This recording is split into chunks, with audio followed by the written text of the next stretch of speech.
Inulan ng batikos ang isang gwardiya matapos umano niyang ihagis ang isang tuta mula po sa footbridge sa labas ng isang mall. Ang detalye sa nag-viral na insidente sa aking pagtutok. Naisugod pa sa veterinary clinic ang tutang si Lucky pero idineklara ring dead on arrival. Head trauma due to shock. Ang layo po nung pinaglaglagan po nung dog. Una pong tumama is yung head. Si Lucky, ang 2 buwang gulang na aspin na umunay inihagis ng isang security guard mula sa footbridge sa labas ng isang mall sa Quezon City, pasado alas 6 kagabi. Nakapanayam ng GMA Integrated News sina alias April at Sandra na may dala noon sa tuta at siya rin daw kinumpronta ng gwardiyang kinilalang si Jojo Malikdem. Baba daw po kami, nagkakalat pa daw po kami. Sabi na, yeah, wait lang po, may asikasuin na po kami, kumakain po yung tuta. Tapos bigla po siyang umano, sabi niya po, nilakayan niya po ako ng mata. Doon na raw hinablot ng gwardya si Lucky. Hinawakan niya po sa leeg ng walang kamalama, sinagis niya po. Inawakan niya muna, ginano niya muna, tapos sinagis niya. Tapos ano sabi mo? Sabi ko, "Uy kuya, wala naman po kayong ba't niyo po, ba't niyo po inagis yung tuta?" Tapos Ano po sagot niya? Sabi niya, "Wala akong pake, kahit mamatay yan, bumaba kayo."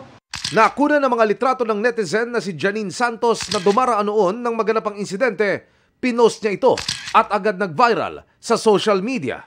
So nandun na po ako dun sa malapit na sa kanila. May bigla pong binato yung guard po. Lahat po kami napatingin dun sa pinagbatuhan kasi po yung tunog sobrang lakas po.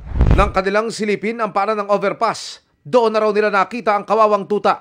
Nakatihaya po, di na gumagalaw. Tapos dinampot nga po siya ng lalaki. Tapos yung lalaki tumingin doon sa overpass na gulat po. Ang pumulot sa tuta at siya ring nagsugod nito sa veterinary clinic, ang safety officer na si Jonathan Manipon na nagkataong dumaraan lang din noong mga oras na iyon.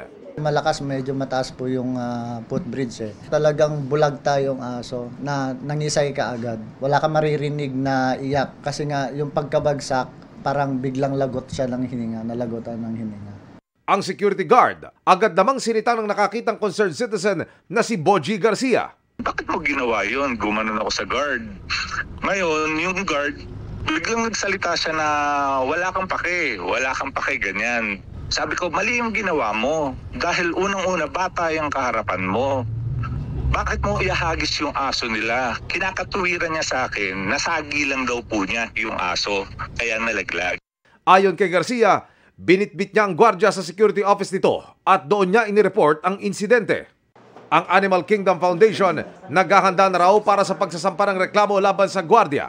Itong gwardya po na ito ay nahaharap sa kasong violation po ng Animal Welfare Act or RA 8485 as amended. Kung siya po ay ma-convict, ay pwede siyang mapatawan ng penalty na hanggang 2 taon na pagkakakulong. Pwede po kasi siyang maharap din sa kaso po ng child abuse.